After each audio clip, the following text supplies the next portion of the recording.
18 horas.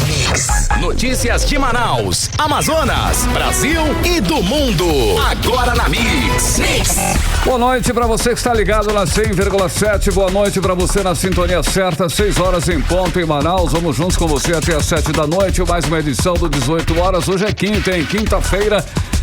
17 de fevereiro de 2022 é o ano, começando aí já mais um final de semana, né? Já tá no clima, né, Carimilhão? Boa noite. Boa noite, Carlão. Quinta-feira é quinta, né? Praticamente já aí, fim de semana, né, não, Carlão? Quintou. Olha aí, muito boa noite pra você, sintonizado aqui em 100,7. Já começo agradecendo a sua companhia. E é claro, aquele boa noite especial para quem nos acompanha nas plataformas digitais. Estamos ao vivo no Instagram, no @18horasnews e também no YouTube. E daqui a pouco o programa vai estar na íntegra lá no site 18horas.com.br. Confere lá ao vivo e em cores nas redes sociais, Carimilhão. Mix.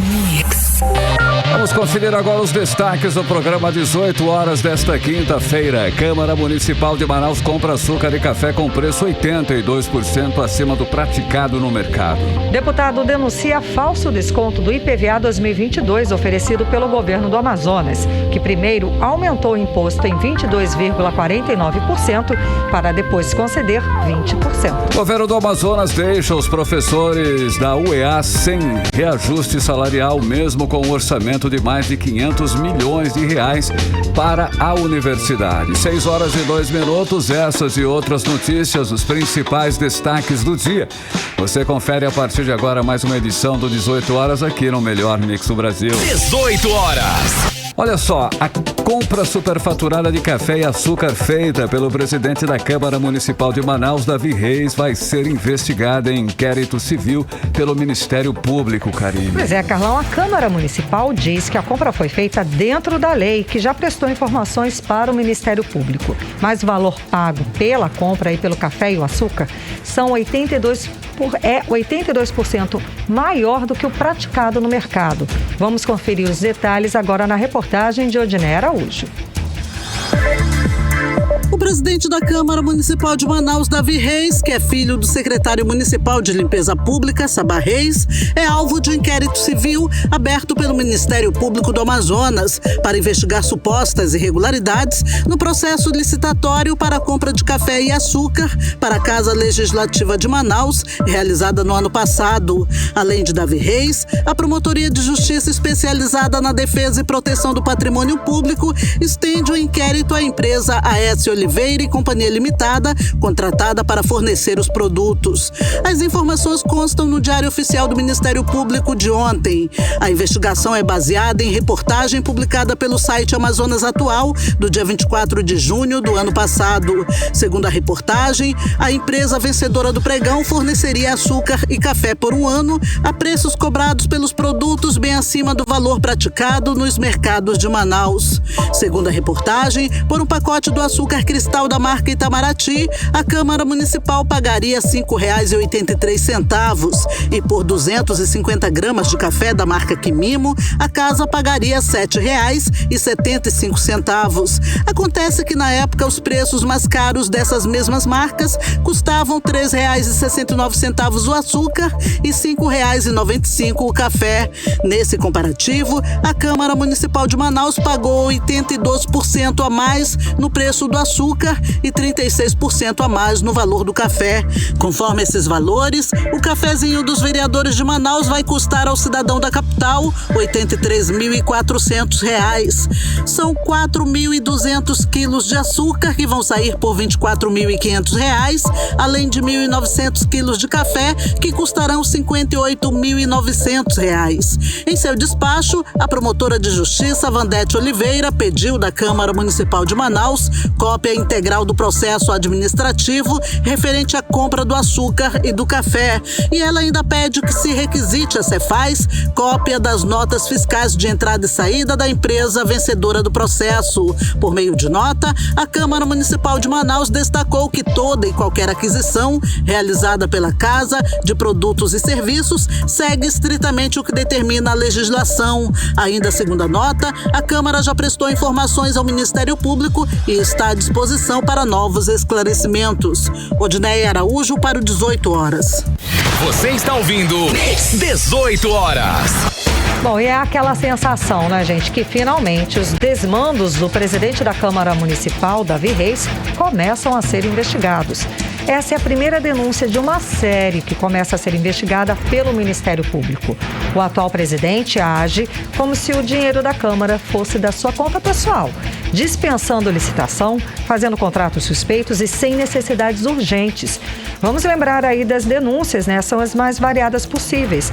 Vão de compra de açúcar e café, passando por aluguel de carros, contratação de empresas de segurança e até as reformas na sede da Câmara sem licitação. Karime, e Davi Reis, ele ainda tentou, né, construir um prédio anexo, que foi o chamado Puxadinho, por mais de 34 milhões de reais. Mas acabou desistindo da ideia após a Justiça suspender o processo licitatório, atendendo a ação dos vereadores Amon Mandel e Rodrigo Guedes. Como você disse, inclusive, Karime, são muitas denúncias de irregularidades em atos do atual presidente aí da Câmara Municipal de Manaus. A decisão do Ministério Público de abrir um inquérito civil para investigar a compra de açúcar e café é apenas o começo e deve ser aí aplaudida por todos que querem a boa política. E, é claro, a boa política tem que ser sem corrupção. Você está ouvindo 18 horas.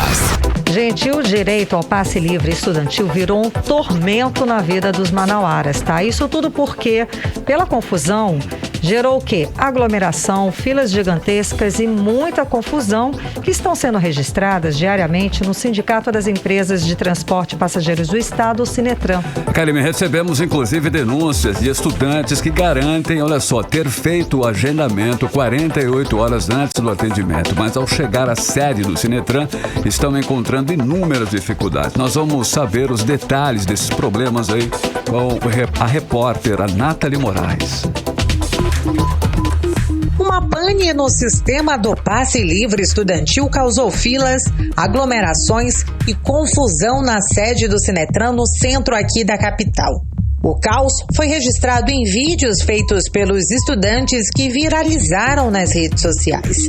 Crianças, idosos, todos aglomerados em filas quilométricas para fazer o cadastramento e recadastramento e pegar também a nova carteirinha para garantir a gratuidade da passagem do transporte coletivo.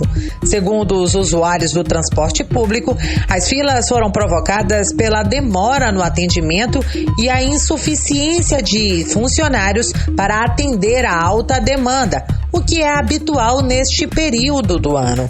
Carlos Almeida é auxiliar administrativo. Ele contou que chegou cedo ao Sinetran, mas mesmo assim ficou esperando em uma fila quilométrica. Ele mostrou em um vídeo toda a desordem e a falta de prioridade encontrada no local. Nas imagens, o homem aparece discutindo com um funcionário do Sinetran. Meu horário aqui, ó, eu tenho que estar 10 horas no trabalho, o senhor não pode me ajudar? Então pra que vocês agendam esse horário aqui? Pra que vocês fazem a gente enfrentar essa fila toda aqui, ó? Não, né? Tô filmando. Isso é palhaçada que vocês estão fazendo. Olha aqui o meu horário. Eu tenho que estar 10 horas no meu trabalho. Denuncie, eu vou denunciar o senhor também. O senhor não interessa, eu não quero saber. O senhor permite a gente ficar numa fila dessa aqui, ó. Olha o tamanho dessa fila aqui, ó. Meu horário é 9 horas, cara. 9 horas. Eu tô filmando o senhor. Tô filmando. Cadê o seu crachá? Cadê o seu crachá? Mostre seu crachá também aí. Mostre. Olha o tamanho dessa fila aqui, ó. Palhaçada que o Sinetran tá fazendo aqui, ó. Por meio de nota, o Sinetran afirmou que está realizando atendimentos de todos os usuários do transporte coletivo que realizaram o agendamento, conforme data e local agendados. O órgão aconselhou que, para obter o atendimento presencial, o agendamento deve ser realizado pelo site de sinetran.com.br. Em caso de emissão do cartão estudantil, o aluno deve verificar se o cadastro 2022 está aprovado no site, estudantes.manaus.am.gov.br antes do atendimento presencial.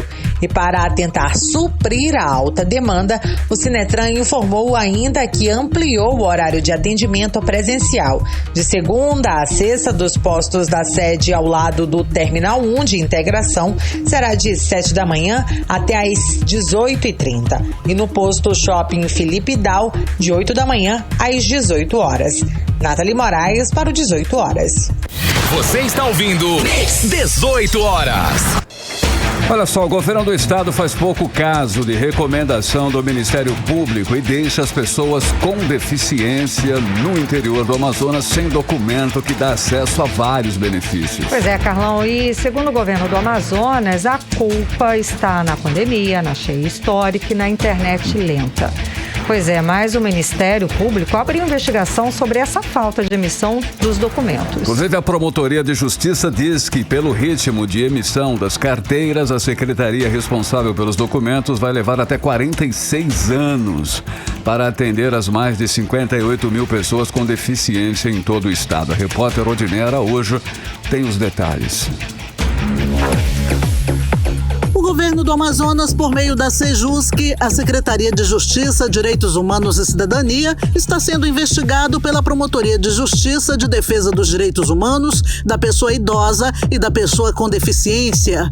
O inquérito civil foi aberto para apurar a falta de atendimento e emissão de carteira para pessoas com deficiência residentes no interior do estado. A carteira dá direito, entre outros benefícios, a acesso ao transporte público gratuito, isenção de alguns impostos, pagamento de meia entrada em eventos e espaços culturais, como cinemas, teatros, shows, entre outros, além de prioridade em estabelecimentos públicos e privados. Só que no interior do Amazonas, esses benefícios estão sendo privados das pessoas com deficiência porque a Sejusc não está emitindo o documento. Até o dia 27 de maio do ano passado, foram emitidas apenas 947 carteiras no interior, mas segundo a estimativa do censo de 2010 do IBGE, o Amazonas tem 58.366 pessoas com alguma deficiência.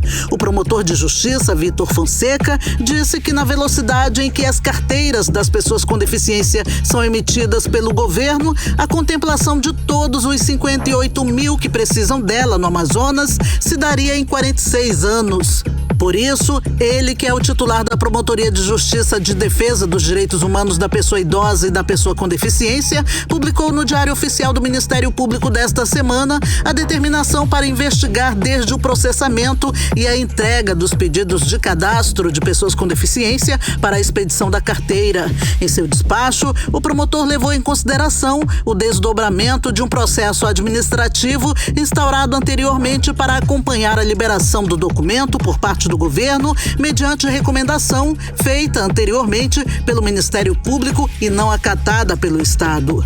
A constatação, segundo o promotor Vitor Fonseca, obtidas nas primeiras apurações, é de que até o dia 5 de agosto do ano passado, a carteira de identificação dos PCDs, prevista na Lei 241/2015, não estava sendo entregue no interior.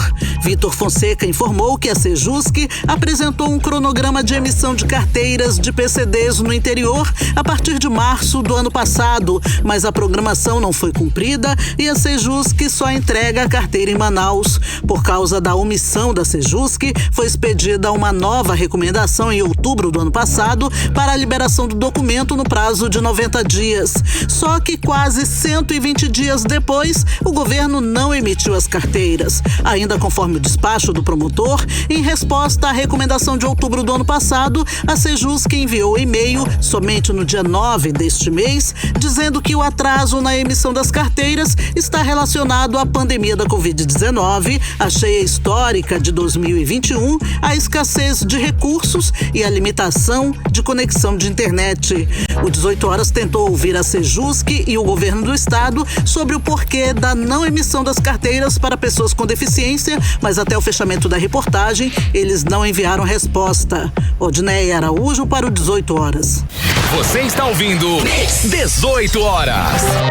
O fato é que o governo do estado, esta gestão, não cuida das pessoas. É simples, é só isso. É um governo que deixou por 2 vezes o sistema de saúde do estado entrar em colapso. Um governo que deixou por 3 anos os salários dos servidores congelados. Um governo que só veio se mexer agora, no ano de eleição, com o único interesse de conquistar votos, é claro. Bom, mas todas as pesquisas mostram que o governador Wilson Lima continua com baixíssimo índice de intenção de votos. E se as eleições fossem hoje, ele sequer conseguiria chegar num segundo turno. A situação do governador Wilson Lima é, de fato, irreversível. 18 horas. Agora em Manaus, 6 horas e 15 minutos. Vamos continuar falando a respeito de política local. Bora. O troca-troca partidário se intensificou nos últimos dias. Depois de Marcelo Ramos, agora é a vez do secretário de Limpeza Pública, Sabá Reis, trocar o PL pelo Avante do prefeito. É isso mesmo, Artemisa Gadelha. Muito boa noite. Boa noite, Karime. Boa noite, Carlão. Boa noite Olá. a todos que acompanham o programa 18 horas. Isso mesmo, sim, confirmadíssimo. Nós falamos na semana passada, inclusive, sobre a possibilidade do prefeito Davi Almeida indicar o candidato a vice-governador na chapa que for apoiar para o governo do Amazonas. Um dos nomes cotados para essa indicação é do titular da CEMUSP, Secretaria de Limpeza Pública, então o secretário Sabá Reis. Mas comenta-se que o prefeito foi enfático, só indicaria quem estivesse fechado com ele no Avante. Então, Sabá Reis decidiu deixar o PL e entrar para o Avante depois do acordo firmado com o prefeito Davi Almeida. Essa escolha está ligada à lealdade de Sabá Reis, que acompanha o prefeito desde a época que foi líder dele na Assembleia Legislativa do Estado do Amazonas no ano de 2017, quando Davi era governador interino do Estado do Amazonas. Mas será que está tudo certo para ele ser vice na chapa que Davi for apoiar? Não está. Comenta-se nos bastidores que a escolha final vai depender da imagem do filho do secretário da CEMUSP, o presidente da Câmara Municipal de Manaus, vereador Davi Reis. A gestão de Davi tem sido criticada pela imprensa, e não só pela imprensa, pela sociedade também. Por exemplo, entre as decisões da administração dele, uma delas, por exemplo, o aumento do cotão em 83%, passando de 18 mil para 33 mil reais, foi até matéria nacional. Para completar, além de ser investigado pelo Ministério Público na apuração do suposto sobrepreço para a compra de café e açúcar, como vimos na reportagem de Odinei Araújo, Davi Reis aumentou ainda em 15,15% os gastos com as diárias dos parlamentares. E já tem, inclusive, viagem programada para Brasília na próxima semana. Alguns vereadores vão acompanhar as sessões legislativas da Câmara dos Deputados na capital federal no período de 22 a 25 de fevereiro.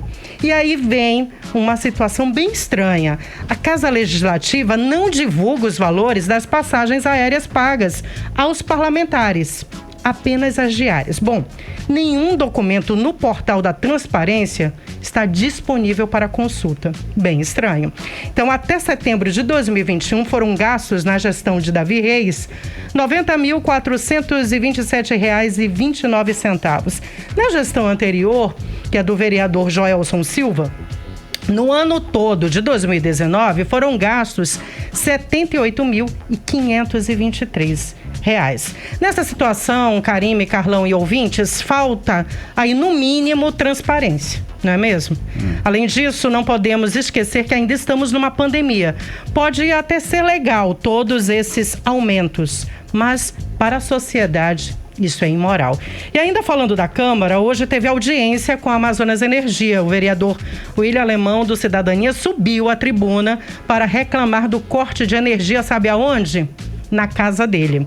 O vice-presidente da Amazonas Energia estava nessa audiência, Radi Gomes, rebateu dizendo que a falta de pagamento resultou no corte.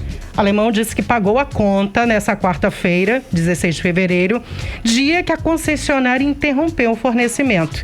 Ele reclamou que não recebeu notificação de corte e, segundo ele, a conta estava em atraso apenas 37 dias.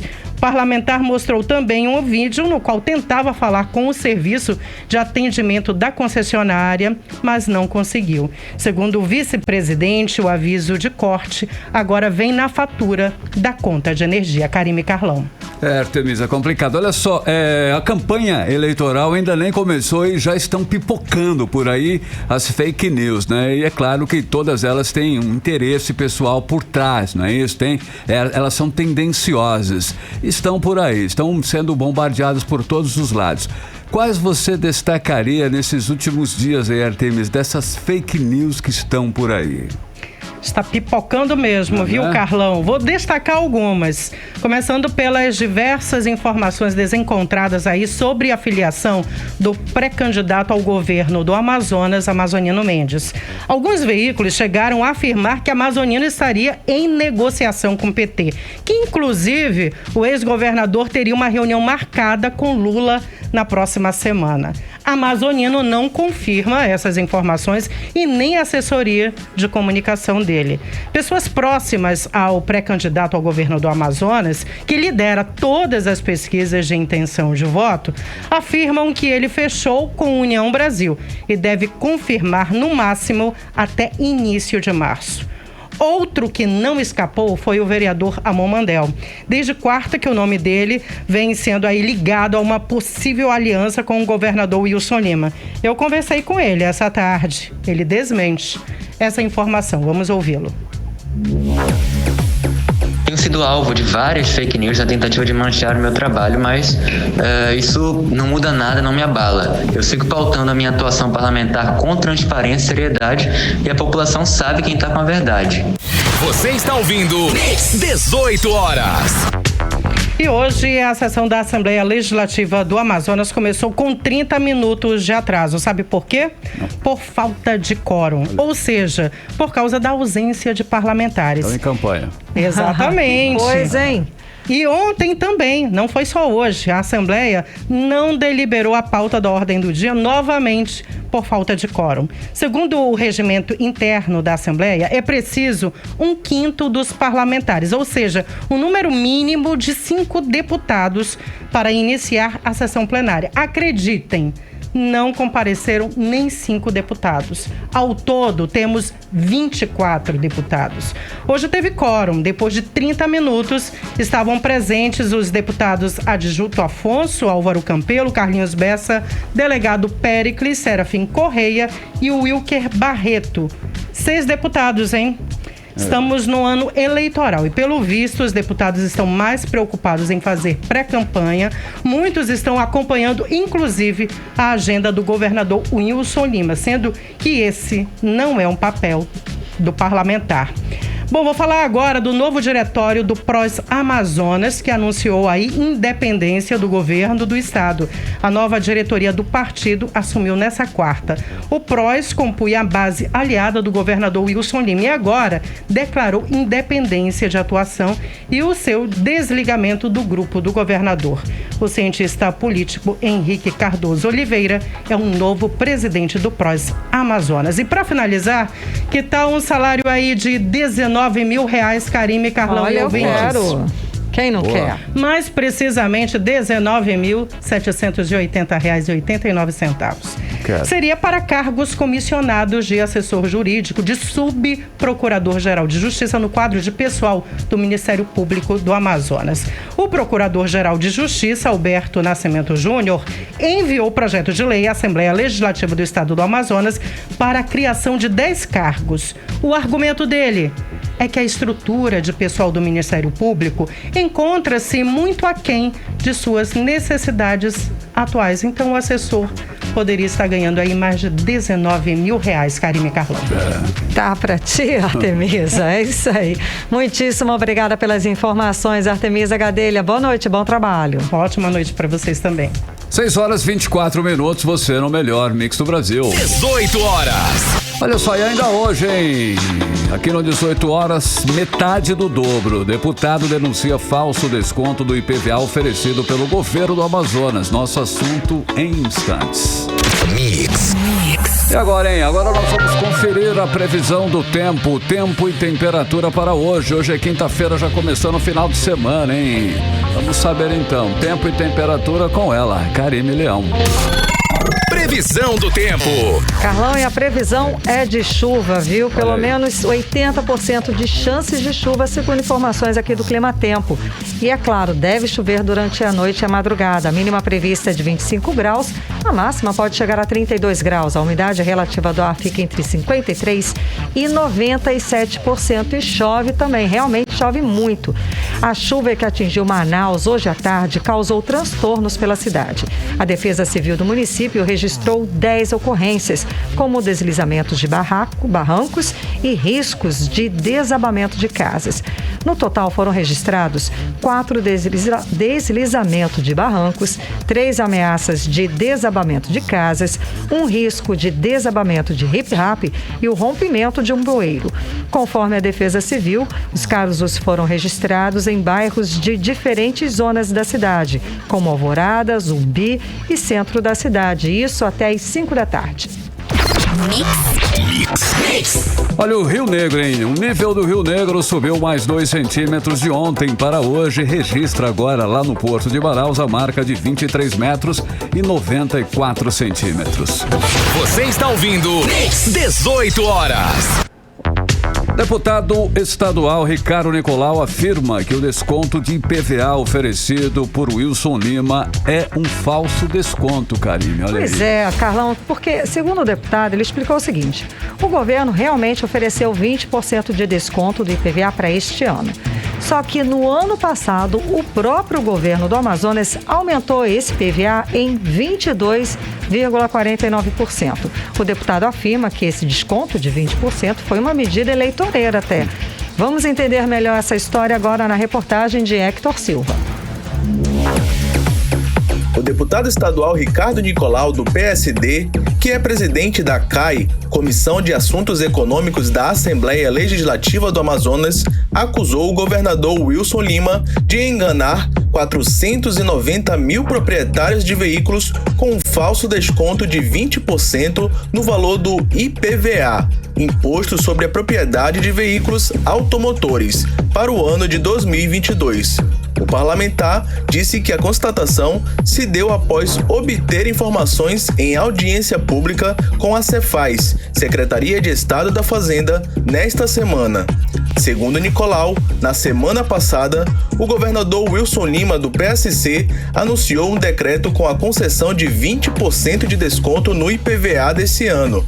Porém, conforme nota técnica divulgada pela Cefaz, no ano passado, o Estado aumentou o IPVA em 22,49%, utilizando como base de cálculo a tabela FIPE, Fundação Instituto de Pesquisas Econômicas, que elevou os preços de carros novos e usados em todo o país. Para Ricardo Nicolau, a medida anunciada não gera benefícios aos motoristas. O deputado explica que, como o governo já oferecia anteriormente descontos de até 10% no recolhimento antecipado do imposto, a redução de 20% não é suficiente para cobrir o acréscimo de 22,49% no valor do IPVA. Portanto, na prática, o suposto abatimento não gera impacto real no bolso dos condutores. Bem, o governo do estado está enganando as pessoas. O governo do estado atualizou de 2021 para 2022 o valor dos veículos em mais de 22% e anuncia como se fosse um grande benefício 20% de desconto, visto que o cidadão já tinha, aquele cidadão que pagava a cota única, ele já tinha um desconto de 10% e na primeira parcela também tinha de 5%. Para Nicolau, Wilson Lima está enganando os condutores amazonenses em mais uma atitude eleitoreira. Então isso aí é uma maneira que o governo do estado quer para tentar enganar as pessoas, visto que o cidadão não vai pagar um valor menor daquilo que ele pagou no ano passado. E é isso que nós estamos brigando. Hector Silva, para o 18 horas. Você está ouvindo 18 horas. E o assunto agora é sobre vacinação contra a Covid e preocupante, tá? Isso porque o município de Amaturá, no interior do Amazonas, tem o menor percentual de população imunizada contra o coronavírus do país. Os dados são do Observatório da Covid-19 da Fiocruz, com informações do Ministério da Saúde. Academia, outros 2 municípios aqui do estado também estão entre os 10 piores municípios do Brasil, quando o assunto é imunização contra a Covid-19. Nós vamos saber um pouco mais sobre a situação vacinal no interior do Amazonas na reportagem de Nathalie Moraes. O município de Amaturá, no interior do Amazonas, tem o menor percentual de população imunizada com a segunda dose da vacina contra a Covid-19. São apenas 11,5% da população imunizada. O levantamento se baseou em informações dos 5.570 municípios, mais o Distrito Federal, compilados pelo Observatório da Covid-19 da Fiocruz, Fundação Oswaldo Cruz, a partir da base de dados do Ministério da Saúde. Os dados foram exibidos na manhã de hoje pelo deputado estadual Serafim Correia durante seu discurso na sessão plenária na Assembleia Legislativa do Amazonas. O parlamentar ressaltou que este é um troféu que gostaria que o Amazonas não tivesse. Lamentavelmente, quando você vai para o ranking nacional da vacinação, nós temos municípios que estão entre os 10 piores do Brasil quanto à primeira dose e 3 piores do Brasil quanto à segunda dose.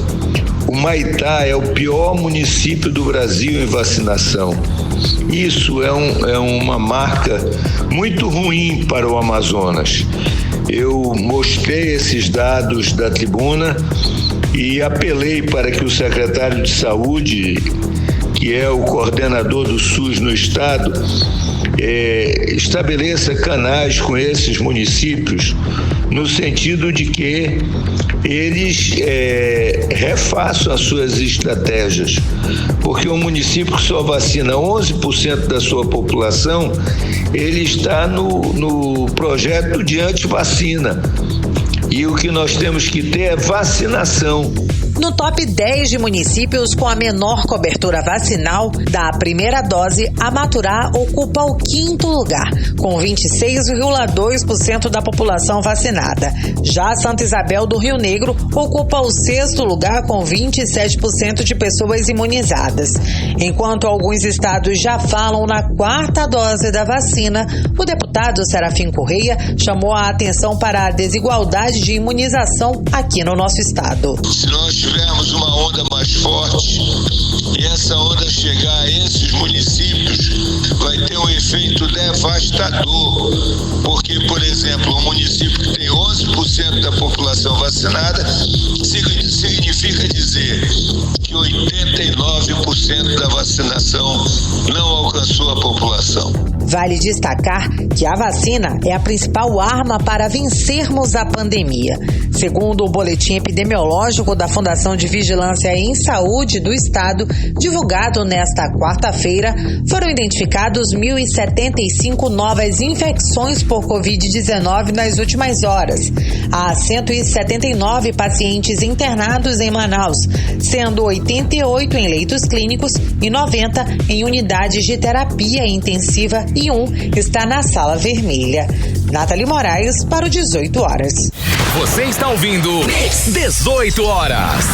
Bom, esse cenário é resultado de vários fatores, né? Que passa aí pela disseminação de fake news contra as vacinas, mas também pela falta de empenho do governo do estado e das prefeituras de imunizar a população do interior. Porque se fosse feita aí uma força-tarefa para ampliar os índices de vacinação no interior, com certeza os números hoje seriam bem melhores. Sem dúvida, Karime. E aqui no 18 horas a gente sempre faz aí o apelo para que as pessoas que ainda não se vacinaram, que procurem um posto de vacinação e recebam a imunização.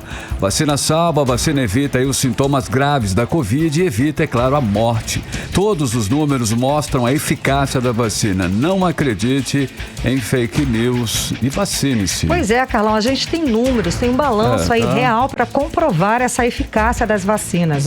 Os cartórios registraram em janeiro deste ano 1.539 mortes aqui no estado do Amazonas, uma redução de 72% na comparação com janeiro do ano passado. Entre as mortes por Covid-19, a queda foi de 94%. Isso é resultado real, de fato, ali em números, da vacinação em massa e que evitou milhares de mortes aqui no Amazonas e também no Brasil. Karine, pessoas acima de 18 anos vacinadas com a dose da Janssen. Atenção, hein? Há pelo menos 2 meses estão sendo convocadas pela Prefeitura de Manaus para receber a dose de reforço do imunizante contra a Covid-19. Isso aí, Carlão. Segundo a Secretaria Municipal de Saúde, 28.187 pessoas receberam aqui em Manaus a dose única da Janssen. E desse total, apenas 1.486 já estão com reforço, o que representa apenas 5% dos imunizados com essa vacina. A convocação para a dose reforço segue a orientação do Ministério da Saúde. É importante, lembrar que somente grávidas e puérperas estão excluídas da vacinação. E quem testou positivo para a Covid-19 precisa esperar 30 dias depois do fim dos sintomas para receber a dose de reforço. O governo do Amazonas começou hoje o processo de desmobilização do Hospital de Combate à Covid-19 da Newton Lins. A medida leva em conta o cenário epidemiológico do estado, com a redução do número de casos, hospitalizações e mortes, além do avanço da vacinação. 18 horas. Agora 6h35, hora de irmos até Brasília. Bora. Conversar com o correspondente do programa 18 horas, o jornalista Carlos Eduardo Matos. Carlos Eduardo, muitíssimo boa noite. Então, o que temos de novo na corrida presidencial? Boa noite, Karime. Boa noite, Carlão. Boa noite a todos. Boa. O assunto eleições de hoje foi a dança das cadeiras no Tribunal Superior Eleitoral, TSE. Sai o ministro Luiz Roberto Barroso e entra o ministro Edson Fachin, que tem um perfil um pouco mais discreto, porém austero, e que certamente ele vai manter a postura firme contra as redes de fake news e contra os grupos que fazem ataques ao sistema eleitoral e contra a democracia.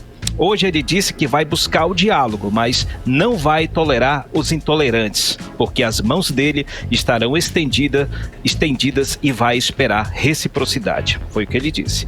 Fachin assume a presidência do TSE no próximo dia 22, onde vai permanecer até agosto. Depois, quem assume é o ministro Alexandre de Moraes. Esse aí tem muitas rusgas com o presidente Jair Bolsonaro e ele vai presidir o TSE no período de maior turbulência dessas eleições, Karime, que é o final da campanha em primeiro turno. E nessa fase, já sabe, tudo pode acontecer. E falando em Bolsonaro, Luiz Roberto Barroso fez um discurso defendendo a democracia e os respeitos aos limites da liberdade de expressão, mandando recados diretos ao presidente da República. Vamos ouvir um trechinho da fala de Luiz Roberto Barroso na cerimônia de despedida realizada no prédio do TSE aqui em Brasília. Vamos ouvir. A marca Brasil vive um momento de deprimente desvalorização mundial. Passamos de um país querido e admirado internacionalmente a um país olhado com desconfiança e desprezo. Aqui no Superior Eleitoral, procuramos fazer a nossa parte na resistência aos ataques à democracia. Aliás, uma das estratégias das vocações autoritárias em diferentes partes do mundo é procurar desacreditar o processo eleitoral, fazendo acusações falsas e propagando o discurso de que se eu não ganhar, houve fraude. Trata-se de repetição mambembe do que fez Donald Trump nos Estados Unidos, procurando deslegitimar a vitória inequívoca do seu oponente e induzindo multidões a acreditar na mentira. Você está ouvindo 18 horas. A gente acompanhou a fala do ministro Luiz Roberto Barroso, ex-presidente do Tribunal Superior Eleitoral. Carlos Eduardo. Importante ressaltar, Karime, que Luiz Roberto Barroso passou por muita coisa enquanto esteve na presidência do TSE, né?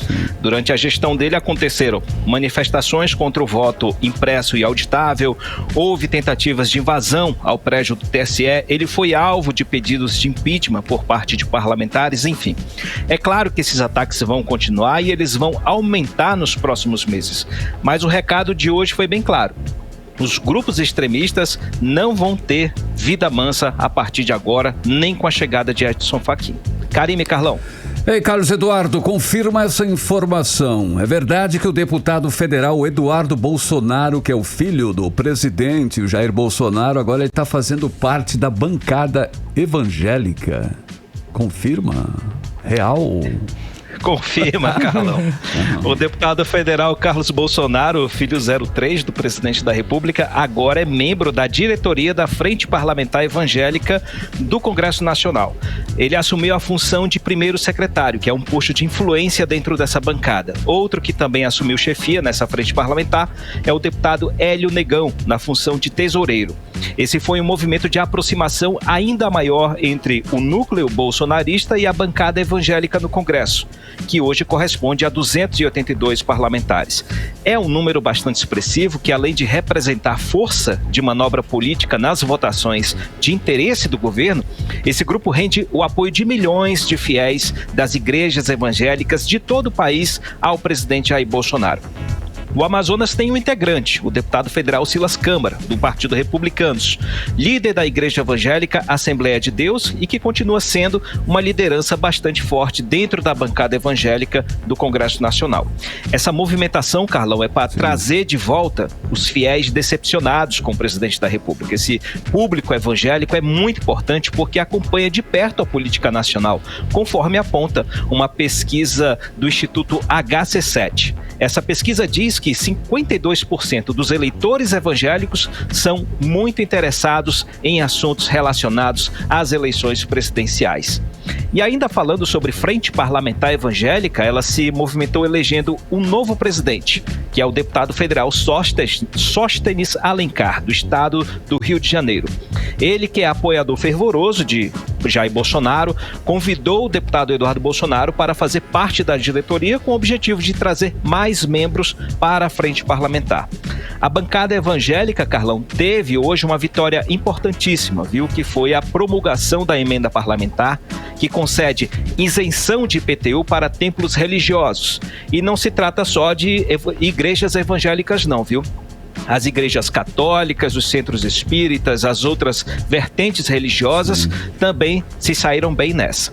A gente lembra que essa lei saiu após um acordo entre a bancada evangélica e o presidente da Câmara, Arthur Lira, que tem interesse na aprovação do projeto que legaliza jogos de azar aqui no Brasil. A gente já falou sobre esse assunto. Sim. E parece que Lira está levando azar nessa história, porque os parlamentares evangélicos pularam fora desse acordo, viu? Carlão e Karime. Okay. Deixaram na mão. Muitíssimo obrigada. Bom, Carlos Eduardo, o Senado aprovou hoje um projeto de lei que garante 5 bilhões de reais para assegurar o reajuste da tarifa de ônibus. O senador Eduardo Braga, relator da matéria, ele deu parecer favorável. Explica pra gente do que significa exatamente isso. Karime, a Frente Nacional dos Prefeitos estava prevendo o reajuste da tarifa do ônibus ainda no primeiro trimestre agora, em diversas capitais, inclusive Manaus. Estava prevendo o colapso do sistema se não houvesse uma mudança, se não houvesse a injeção de recursos. Não houve o aceno positivo do governo federal, por isso o Senado respondeu mais rápido e colocou em votação um projeto de lei que institui o Programa Nacional de Assistência à Mobilidade dos idosos em áreas urbanas. Na verdade, foi a maneira encontrada para repassar dinheiro para as prefeituras para que elas consigam, junto com as empresas de transporte urbano, evitar que os custos de manutenção e de combustível, que vem reajustando o tempo todo, sejam repassados aos usuários, ainda mais agora em tempos de crise econômica agravada pela pandemia da Covid-19. Afinal, muita gente deixou o carro em casa e passou a pegar ônibus por causa do preço altíssimo da gasolina, né?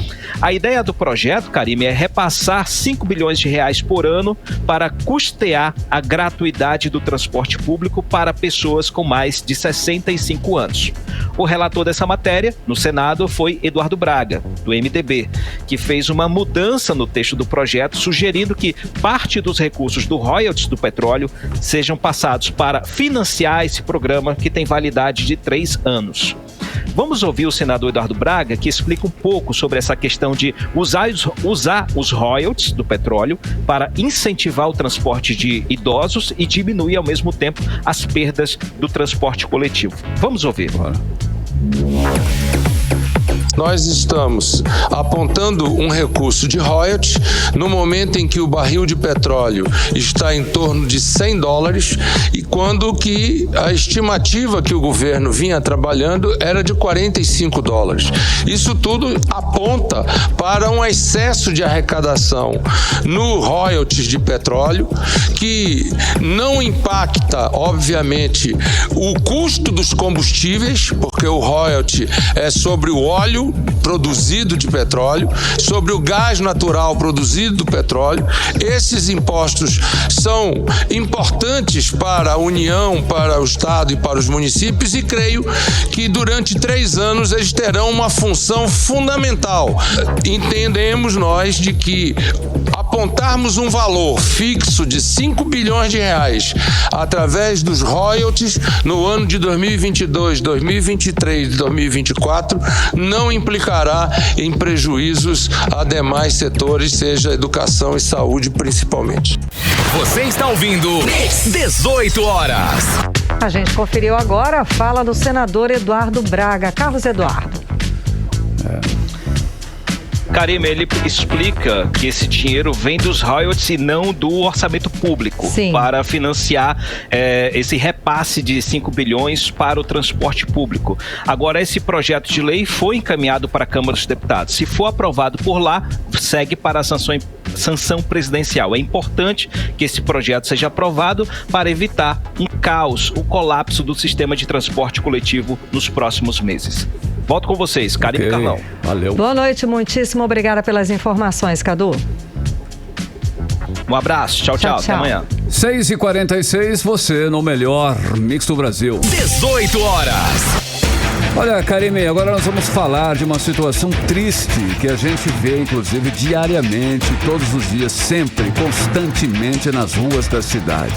São aquelas crianças pedindo dinheiro nos sinais, Karime. A Justiça ordenou que a Prefeitura de Manaus ampare essas crianças que são usadas para pedir dinheiro.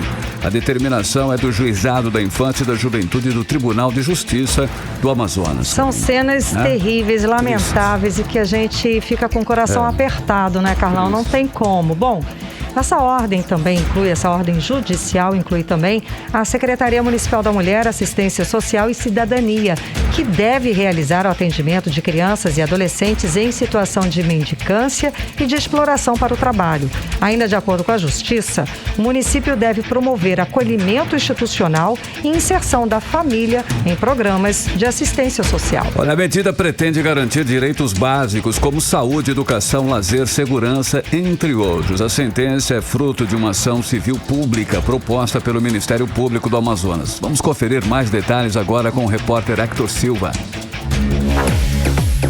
A juíza Rebeca de Mendonça Lima, titular do Juizado da Infância e da Juventude Civil do TJM, Tribunal de Justiça do Amazonas, condenou o município de Manaus e a SEMASC, Secretaria Municipal da Mulher, Assistência Social e Cidadania, a realizar o atendimento de crianças e adolescentes em situação de mendicância e de exploração para o trabalho em Manaus. A juíza condenou as partes requeridas a efetuarem os encaminhamentos pertinentes para uma rede de proteção, inclusive, se houver necessidade, para fins de acolhimento institucional e inserção da família em programa de assistência social. Segundo a juíza, o processo busca pôr fim ao risco de expor crianças e adolescentes nas ruas de Manaus, principalmente nos sinais de trânsito, e busca também garantir direitos básicos. A decisão ela foi exarada nos autos de ação civil pública que foi ajuizada pelo Ministério Público, visando a retirada dessas crianças das mais variadas idades da rua, porque elas ficam nos sinais fazendo pedidos, praticando mendicância, estão sendo exploradas também dispensadas e até mesmo algumas são terceirizadas. Chegou até a nossa informação de que estão sendo terceirizadas. Então essa medida é para que o município de fato haja, recolha essas crianças, insira essas crianças e essas famílias nas políticas públicas correspondentes e para que evite, inclusive, que a criança na rua, ela não só não estuda, como ela está sendo exposta a uma série de violações de direitos. Inclusive, ela pode vir a sofrer algum tipo de abuso sexual, até uma agressão física, até mesmo um sequestro. Então, assim, a intenção é preservar, é garantir os direitos fundamentais de todas essas crianças da nossa cidade. Hector Silva, para o 18 horas. Você está ouvindo 18 horas. 6 horas 49 minutos em Manaus e agora nós vamos conferir a previsão do tempo, hein? Para amanhã. Amanhã é sexta-feira. Como será o final de semana, hein, pessoal? Tempo e temperatura com Karime Leão. Previsão do tempo. Carlão, e deve continuar a chuva, tá? A previsão do clima-tempo é de sol com muitas nuvens durante o dia, períodos de nublado com chuva a qualquer hora. A mínima prevista é de 24 graus, a máxima não deve passar dos 30 graus. As chances de chuva são de 90% e a umidade relativa do ar fica entre 64% e 88%. Mix.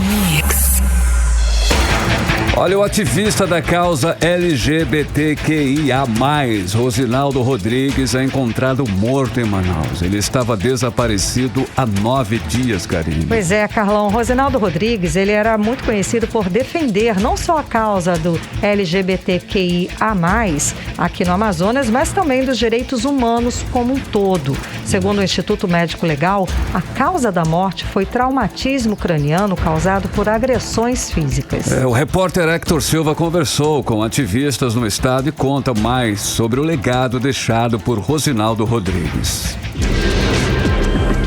Uma das vozes históricas do movimento em prol dos direitos da comunidade LGBTQIA+, no Amazonas, foi silenciada pela violência. Rosinaldo Rodrigues, fundador da AGN, Associação Garotos da Noite, foi encontrado morto no IML, Instituto Médico Legal, após ter sido dado como desaparecido pelos familiares. Segundo o laudo do IML, Rosinaldo foi vítima de agressão física e foi morto por um traumatismo crânioencefálico. O assassinato brutal do ativista Rosinaldo Rodrigues chocou a comunidade LGBTQIA+, e movimentos ligados à defesa dos direitos humanos do Amazonas. Franci Júnior, da Rede Nacional de Mulheres Negras e companheira de militância de Rosinaldo de uma longa data, diz não acreditar na morte do amigo. Então, a morte do Rosinaldo, para mim, ainda é como se eu estivesse em um sonho e não conseguisse acordar desse sonho. Para nós, LGBTQIA+, para a comunidade dos garotos e garotas da noite, para a sociedade em geral, para os ativistas de direitos humanos, é uma grande perda na sociedade. Porque o Rosinaldo, ele era um cara que lutava, ia atrás, estudava, ajudava, construía coletivamente as suas narrativas, as possibilidades, enfim. Era uma pessoa que vai fazer muita falta para a nossa sociedade, para o ativismo LGBTQIA+. A morte de Rosinaldo ocorre um ano depois de um crime devastador para o movimento LGBTQIA+. No dia 13 de fevereiro de 2021, a artista e ativista do movimento trans, Manuela Otto, de 25 anos, foi assassinada a tiros pelo policial militar Jeremias da Costa Silva, que à época era lotado na 12ª SICOM, Companhia Interativa Comunitária. O crime aconteceu no motel Minha Pousada, localizado na zona norte de Manaus. Para a professora e pesquisadora da UFAM, Universidade Federal do Amazonas, e coordenadora do Laboratório de Estudos de Gênero, Lidiane Cavalcante, tanto a morte de Manuela quanto a de Rosinaldo mostra que o Brasil é um país preconceituoso. E recebemos essa notícia chocante. O nosso grande ativista, Rosinaldo Rodrigues. Estamos menores, né? O movimento LGBTI está de luto. Perdemos mais uma vida para a violência. Nós estamos num país que é extremamente perigoso para a população LGBTI. É um país onde se mata uma pessoa LGBTI a cada 19 horas. Então, é com muito pesar que nós recebemos essa notícia, enquanto nos abala. Rosinaldo Rodrigues começou a dar os primeiros passos na militância ao lado de Adamor Guedes, que foi fundador do movimento gay na região norte e presidiu a AAGLT, Associação Amazonense de Gays, Lésbicas e Travestis. Guedes também foi vítima da violência, quando foi morto a facadas por 2 homens em 2005. Os 2 ativistas se conheceram na segunda metade da década de 1990 e, por sugestão de Adamor, Rosinaldo decidiu criar uma associação para atuar junto aos garotos de programa de Manaus.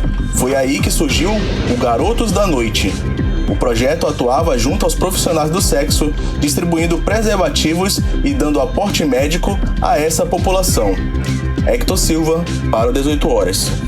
Você está ouvindo 18 horas. Olha, com um orçamento de mais de 500 milhões de reais na UEA, o governo do Amazonas não paga processos de ações judiciais e ainda deixa professores da Universidade do Amazonas sem o reajuste salarial devido. Karine. Pois é, Carlão. E a Universidade Estadual abriu edital para a escolha de novo reitor. O eleito tem pela frente o desafio de pagar essas decisões da Justiça e reajustar o salário da categoria. Vamos conferir os detalhes agora na reportagem de Odiné Araújo. A Comissão Eleitoral Geral da Universidade do Estado do Amazonas encerra nesta sexta-feira as inscrições para chapas interessadas em concorrer ao cargo de reitor e vice-reitor da UEA. As eleições estão previstas para 23 de março. Os eleitos vão administrar um recurso de 589 milhões e 800 mil reais. O novo reitor terá pela frente o desafio de pagar dívidas de ações judiciais referentes ao plano de cargos, carreiras e salários, além de escalonamento de professores, conforme o professor da UEA em Parintins, Eliseu de Souza. Há diversos processos dos professores, seja via o sindicato, seja via individual, processos contra a universidade relativos ao não cumprimento com as tabelas de pagamento dos salários dos servidores. E aí o que acontece? Muitos dos professores já tiveram ganho de causa na justiça, a universidade já recorreu, então nós estaríamos nessa fase do cumprimento da sentença e é o que nós estamos aguardando. Outro desafio que os professores esperam que o novo reitor da UEA encare é o aumento salarial dos docentes da Universidade Estadual. É que depois de mandar congelar o salário de todos os servidores do Amazonas, o governador Wilson Lima anunciou o aumento de salário para as categorias, mas deixou de fora os professores da UEA. De acordo com o professor da Universidade do Amazonas em Parintins, Eliseu de Souza, somente os técnicos da instituição foram contemplados com reajuste, apesar do orçamento milionário da UEA. O que nos parece estranho é que o governo ele anunciou reajuste para a polícia, para a SEDUC, para os técnicos da universidade, mas em nenhum momento foi colocado no orçamento, na proposta, o reajuste aos professores da Universidade do Estado do Amazonas. Nós não sabemos o que há, né, qual é o problema, o que se pensa, qual é a dificuldade de inserir o reajuste aos professores da universidade ou mesmo cumprir uma tabela que nós já tínhamos discutido. Mas se os professores do interior enfrentam essas dificuldades, na capital o investimento em tecnologia tem deixado os estudantes satisfeitos. De acordo com o presidente do Diretório Central dos Estudantes da UEA, João Paulo Queiroz, hoje a universidade tem apostado em centros tecnológicos. Hoje nós temos a Ocean com uma expansão com 3 prédios dentro da Escola Superior de Tecnologia.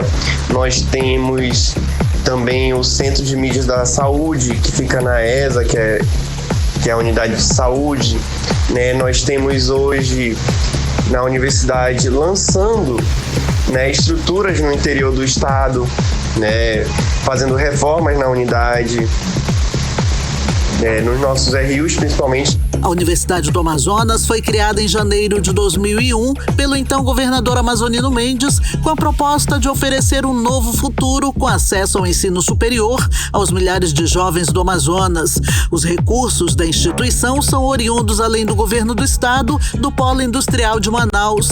A Zona Franca, desde 2005, financia o ensino superior no Amazonas através do Fundo de Manutenção da UEA, que é composto por contribuições de empresas que aderem aos incentivos fiscais para subsidiar o desenvolvimento das atividades da universidade. Odineia Araújo para o 18 horas.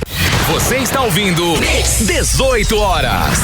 6 horas e 59 minutos e agora nós vamos atualizar os números da Covid-19 aqui no Amazonas com Karime Leão.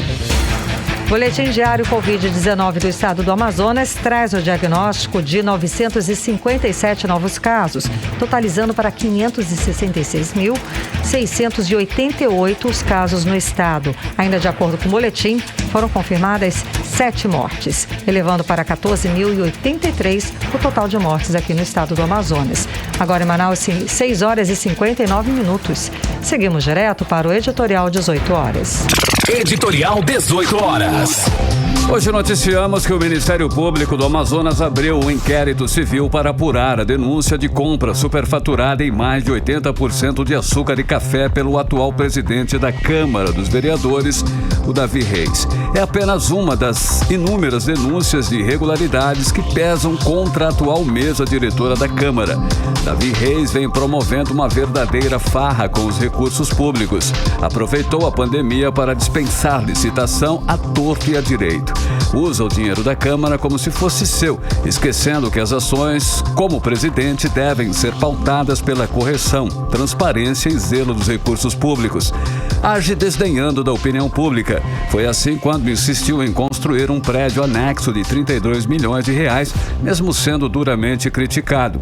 Só desistiu depois de 2 derrotas na justiça em ação dos vereadores Amon Mandel e Rodrigo Guedes. Que a resposta do Ministério Público seja pedagógica e freie a ânsia gastadora do presidente Davi Reis. A sociedade manauara que vê trabalho dos vereadores e não um festival de gastança que em nada beneficia a população da capital. 18 horas. 7-1, Karime. Boa noite. Boa noite, um beijo, obrigada pela companhia. Até amanhã. Até amanhã. Continue bem, continue em 100,7. Até amanhã. Você ouviu 18 horas. As notícias do Brasil e do mundo. De volta amanhã.